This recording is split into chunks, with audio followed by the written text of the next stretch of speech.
Assalamualaikum warahmatullahi wabarakatuh. Perkenalkan, nama saya Ajeng Pradita Septining Tias.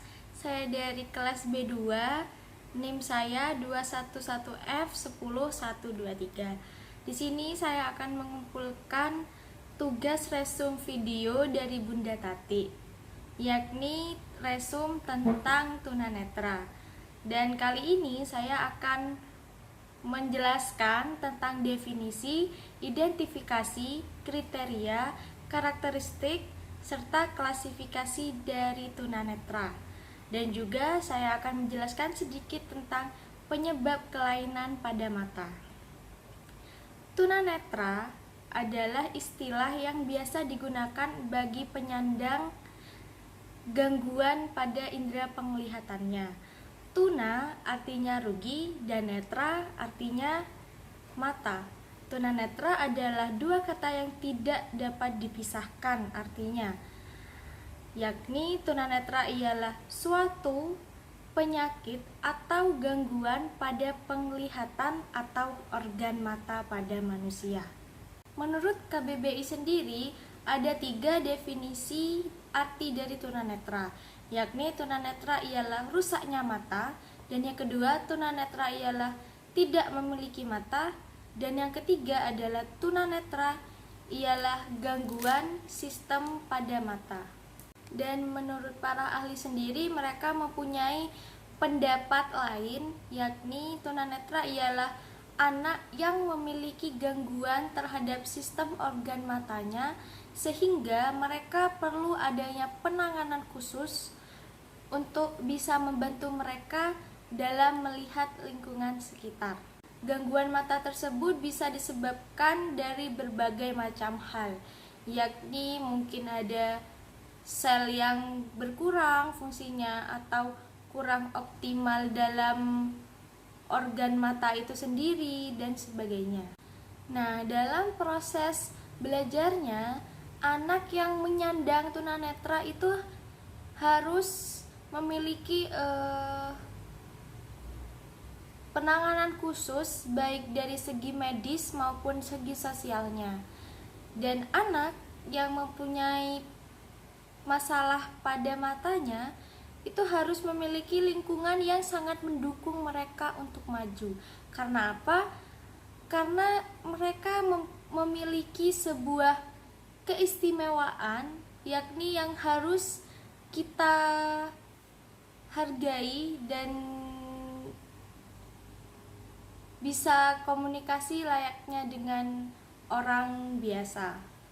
Dan rusaknya mata itu sendiri bisa dari 2 faktor, yakni ada faktor gen dan faktor penyakit. Oke, yang kedua ini saya akan menjelaskan tentang identifikasi tunanetra.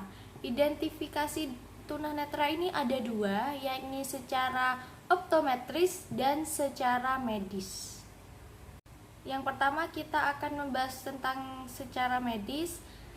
Penyandang tunanetra secara medis itu dikaitkan dengan adanya penyakit bawaan atau ada penyakit dari lingkungan luar yang mempengaruhi kerusakan pada mata.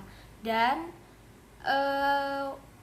dari segi medis ini sangat perlu penanganan khusus dari dokter atau di bidang kesehatan, khususnya spesialis mata, untuk membantu kesembuhan atau membantu setidaknya sedikit untuk bisa menormalkan penyandang tunanetra itu agar bisa melihat dengan jelas.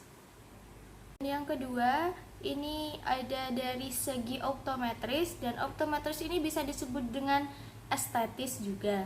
Nah, maksudnya tunanetra di optometris ini adalah dikaitkan dengan kerusakan mata yang diakibatkan oleh sel syaraf mata itu sendiri. Dan penyandang yang memiliki gangguan sel syaraf mata ini juga harus ada penanganan khusus baik dari segi medis maupun secara visualnya. Yang ketiga, ini saya akan menjelaskan tentang berbagai macam klasifikasi dari tunanetra itu sendiri. tunanetra itu ada kurang lebihnya 4 klasifikasi.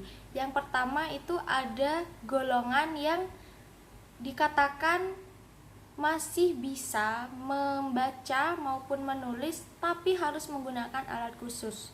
Contohnya bagi penderita mata yang minus atau plus atau silinder itu mereka bisa membaca dan menulis layaknya seperti biasa, tapi mereka harus dibantu dengan alat bantu khusus, yakni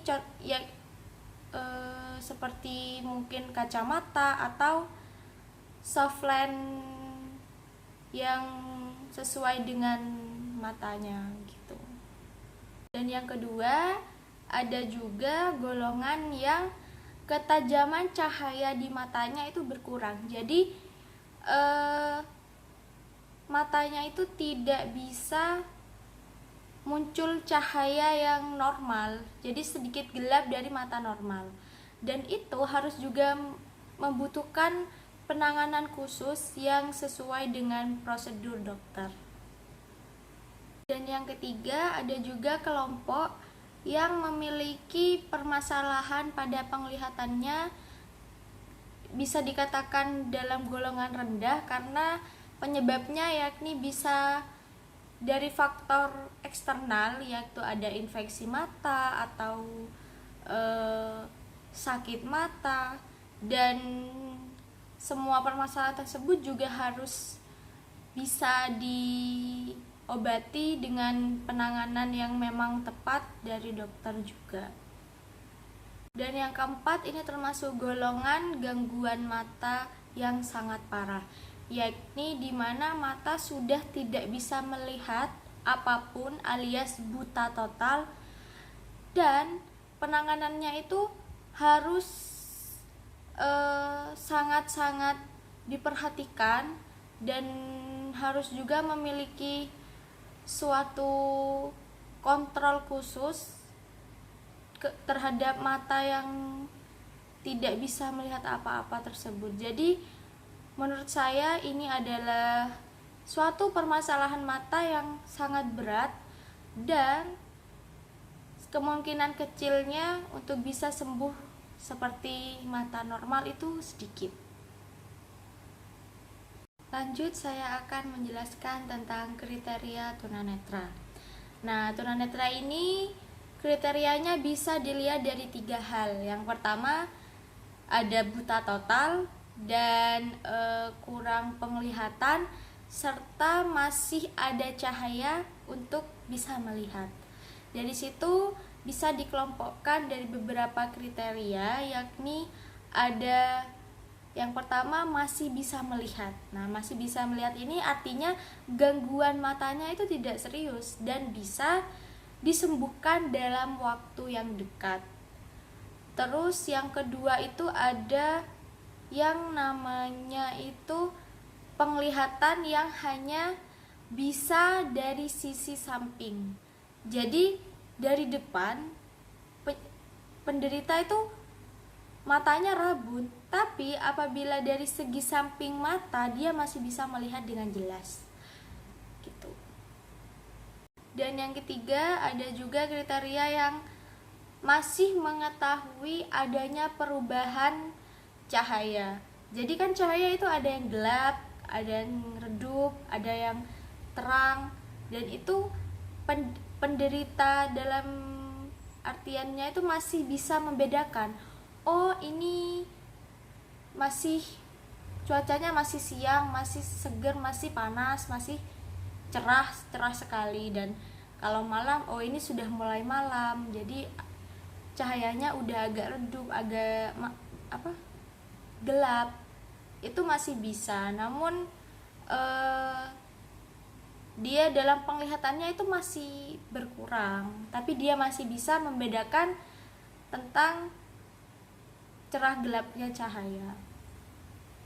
Dan juga ada kriteria yang masih bisa melihat dari celah-celah mata. Maksudnya dari bercak-bercak di mata itu masih ada, dan ada celah-celah yang memungkinkan untuk mereka bisa melihat meskipun sedikit dan tidak terlalu jelas, tapi dia di matanya masih ada bercak-bercak atau titik-titik yang menjadi pusat untuk dia melihat lingkungan sekitar. Dan yang terakhir adalah kriteria yang tidak bisa menentukan cahaya.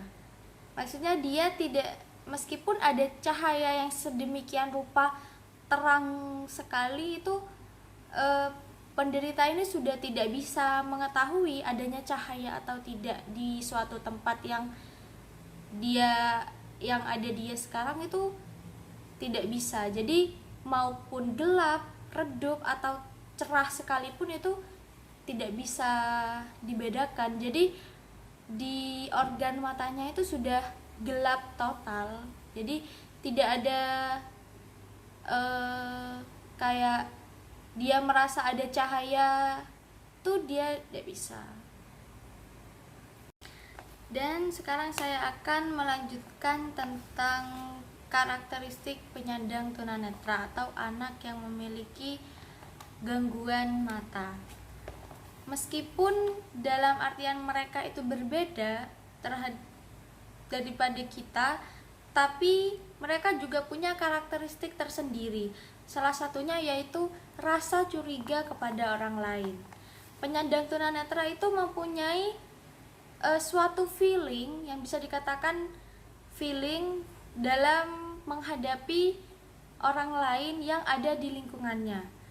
Jadi mereka meskipun matanya itu tidak bisa digunakan secara normal, mereka bisa merasakan suatu kedatangan atau suatu interaksi yang menurut mereka kurang pas atau yang menurut mereka sangat sukai, itu mereka bisa merasakan.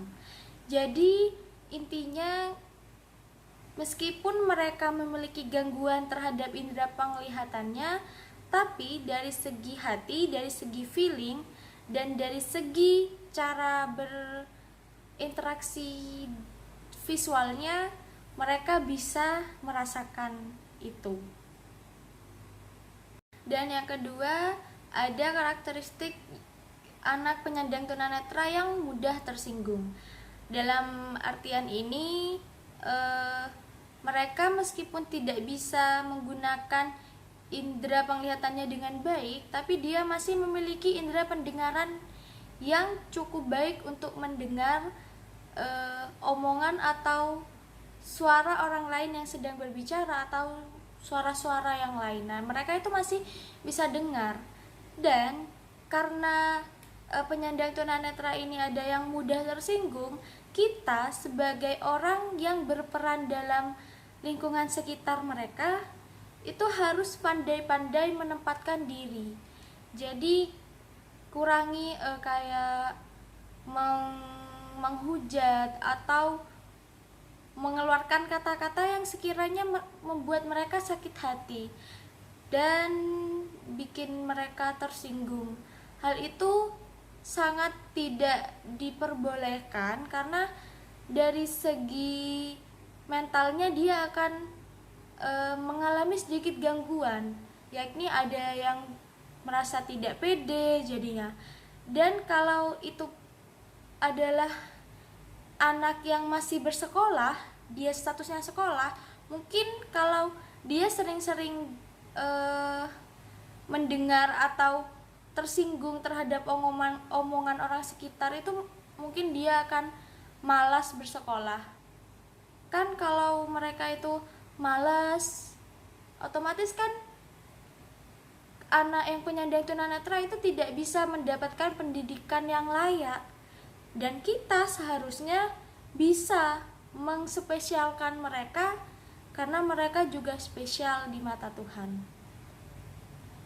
Dan ada juga karakteristik anak tunanetra yang verbalisme. Dalam artian karena mereka memiliki gangguan terhadap indera penglihatannya, jadi mereka membutuhkan orang lain untuk menjelaskan apa yang ada di depan mereka saat ini.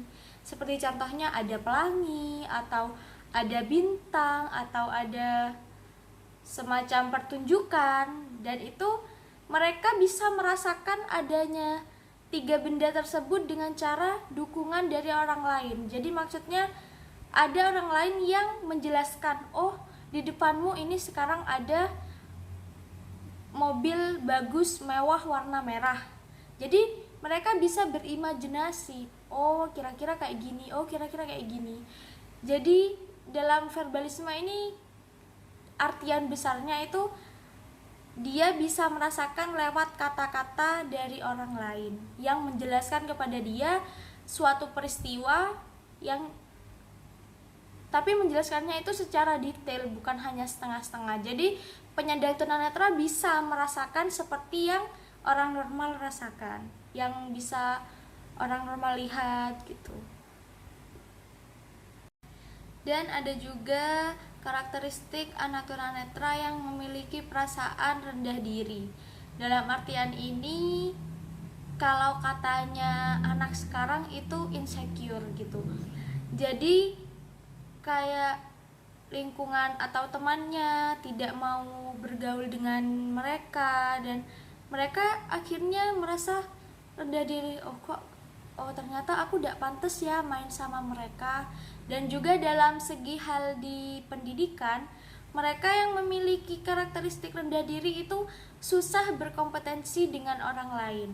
Karena apa? Karena mereka sudah mengecap dirinya itu gak pantas. Dan kita sebagai pendamping mereka harus pandai-pandai menaikkan mood mereka, menaikkan percaya diri mereka, hingga mereka bisa menyimpulkan statement bahwa aku tidak berbeda dengan yang lain dan aku bisa melakukan apa yang orang lain lakukan.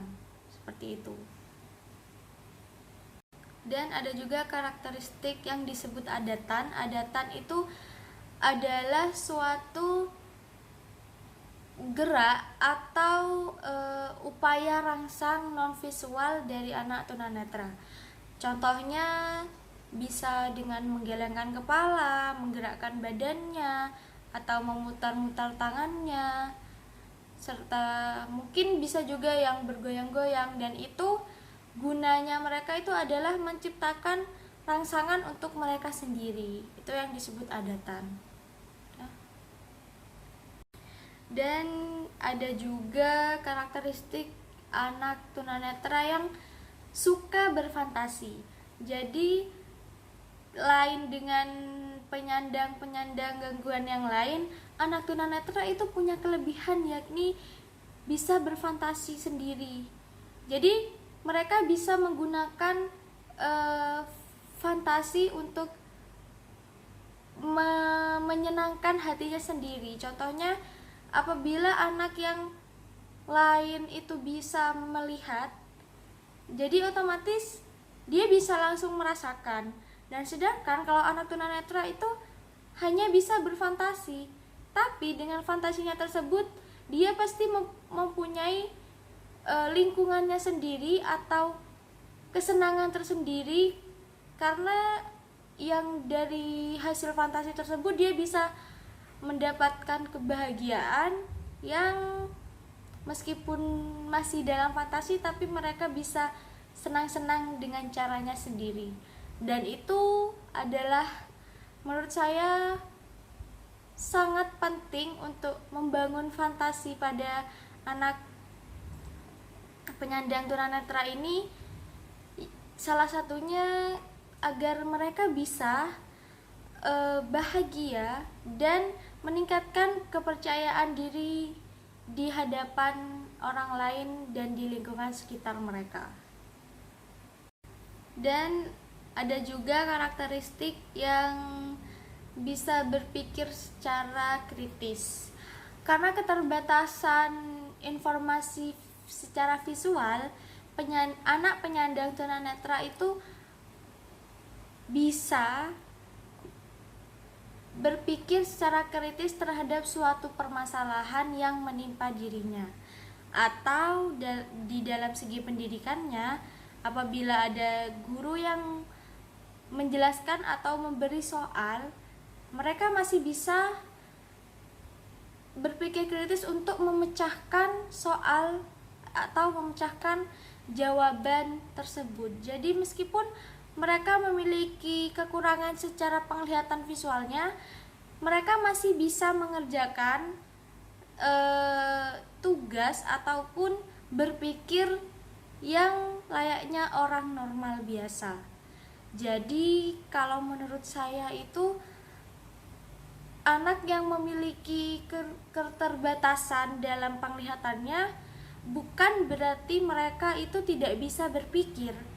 Justru karena mereka mempunyai kekurangan atau mempunyai masalah terhadap penglihatannya, mungkin mereka bisa memajukan atau menorehkan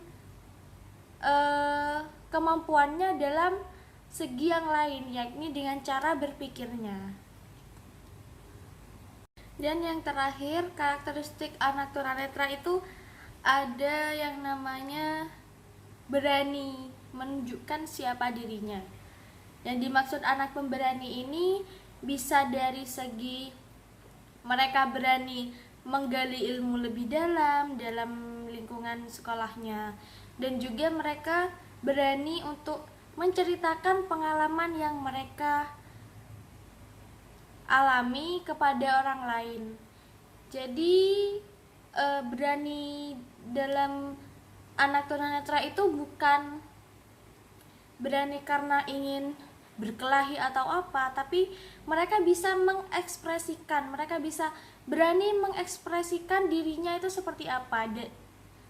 Dan rata-rata anak tunanetra yang mempunyai keberanian tersebut itu mempunyai kepercayaan diri yang tinggi dan statement bahwa aku bisa seperti orang lain. Oke, lanjut. Nah, saat ini saya akan menjelaskan berbagai macam kelainan pada mata. Yang pertama itu ada rabun jauh. Rabun jauh atau yang bisa disebut miopi adalah kondisi ketika mata tampak samar dan bisa melihat benda dari jarak jauh. Dalam artian rabun jauh itu bisa melihat tapi harus menggunakan alat bantu seperti kacamata, baik lensa kontak atau bisa lasik atau operasi mata. Jadi rabun jauh itu umumnya disebabkan oleh faktor genetik, yakni bisa dari keturunan orang tuanya. Yang kedua ada rabun dekat. Nah, rabun dekat ini adalah kebalikannya dari rabun jauh, di mana mata tidak bisa melihat suatu objek dengan jarak yang sangat dekat. Sama layaknya dengan rabun jauh, rabun dekat ini juga bisa diturunkan dari sifat gen orang tua. Dan penanganannya pun juga sama, yakni menggunakan kacamata atau lensa kontak yang mendukung agar mata bisa melihat secara normal dengan jarak yang normal. Dan yang ketiga ada juga rabun senja.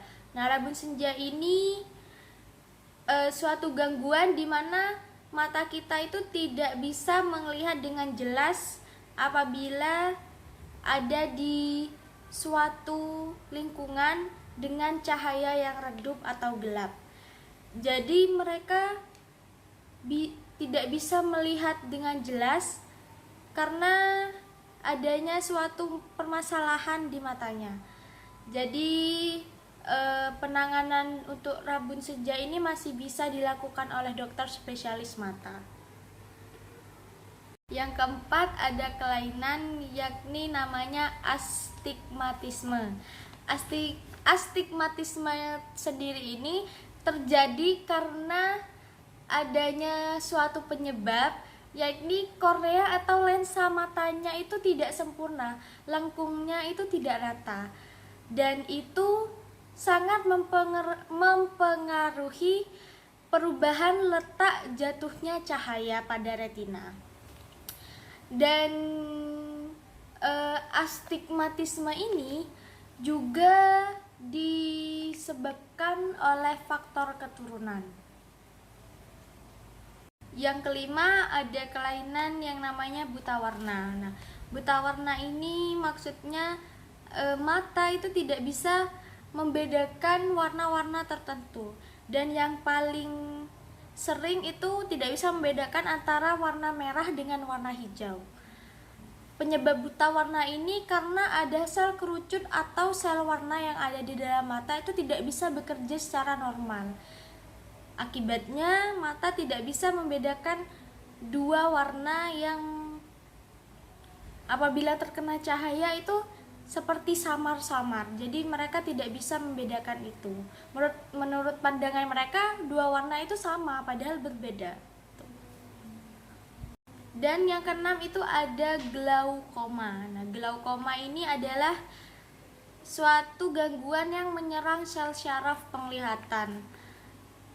Penyebabnya bisa bermacam-macam, yakni bisa dari hipertensi atau darah tinggi, yang maksudnya itu menyerang ke dalam bola mata itu mempunyai tekanan yang tinggi karena adanya hal tersebut. Nah, hal-hal ini yang saya maksud yaitu hipertensi atau adanya penyumbatan pada saluran air mata, serta adanya penggunaan obat mata yang sangat overdosis atau sangat berlebihan.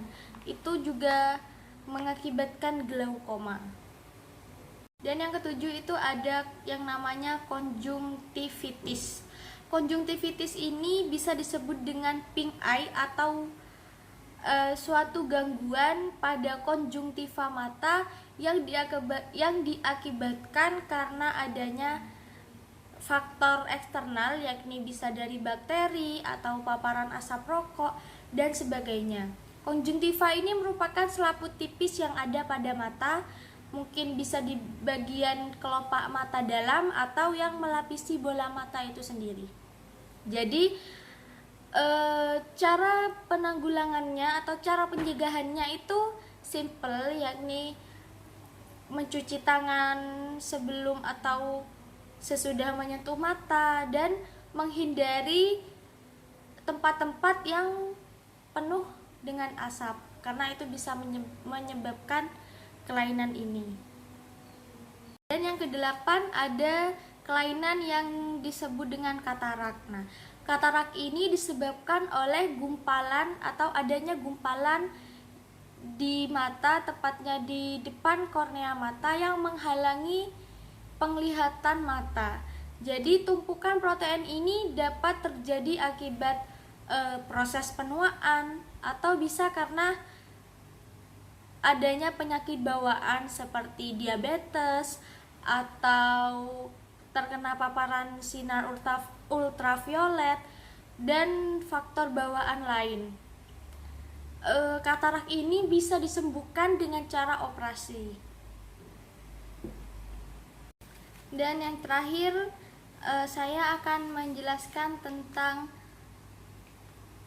kesalahan perlakuan pada mata yang berpotensi untuk merusak atau mengurangi fungsi penglihatan kita. Dan perlu diketahui bahwa kegiatan kita sehari-hari itu bisa menentukan sehat atau tidaknya mata kita. Contohnya saat kita menonton TV sambil tiduran, itu bisa menyebabkan mata kita menjadi rabun, atau bisa contohnya untuk anak muda zaman sekarang itu biasanya mereka mempunyai kebiasaan yaitu melihat HP pada tempat yang kurang cahaya. Hal itu bisa merusak kornea mata dan pupil mata itu tidak bisa kontrol cahaya dengan baik. Jadi akhirnya mungkin akan mengalami gangguan seperti rabun dekat dan sebagainya. Ada juga kesalahan perlakuan pada mata, yakni apabila kita berada di tempat umum, kita biasanya pasti pernah melewati suatu tempat di mana tempat itu ada polusi udara atau asap yang bisa menyebabkan mata kita menjadi perih. Dan apabila perihnya itu semakin parah, akan terjadi infeksi. Yang jelas infeksi akan mengganggu sistem penglihatan atau sistem kerja mata kita. Oleh karena itu, harus ada kesadaran diri masing-masing untuk menempatkan diri yang baik dan menjaga mata kita dengan sangat baik agar bisa bekerja secara optimal dan masih bisa melihat secara normal tanpa bantuan apapun, alat apapun. Dan salah satunya itu kita itu kurang perhatian terhadap mata kita, yakni tidak memikirkan nutrisi tersendiri untuk mata kita. Contohnya kita jarang meminum jus wortel, yang jus wortel itu kan sangat baik untuk kesehatan mata. Akan tetapi karena kita menuruti selera kita, karena kita tidak menyukai jus wortel, akhirnya kita tidak pernah meminum jus itu. Padahal nutrisi yang terkandung dalam wortel itu sangat baik untuk penglihatan kita. Baik, terima kasih untuk Bunda Tatik. Berkat videonya saya bisa meresum video sedemikian rupa, meskipun banyak salahnya atau masih banyak kurangnya. Saya akan belajar lagi dan saya akan lebih giat lagi untuk mendalami mata kuliah Bunda. Terima kasih karena sudah menjadi dosen pengampu saya yang sangat baik sekali dan sangat ramah. Saya suka kepada Bunda Tati. Dan sekian resum video dari saya. Kurang lebihnya mohon maaf. Wassalamualaikum warahmatullahi wabarakatuh.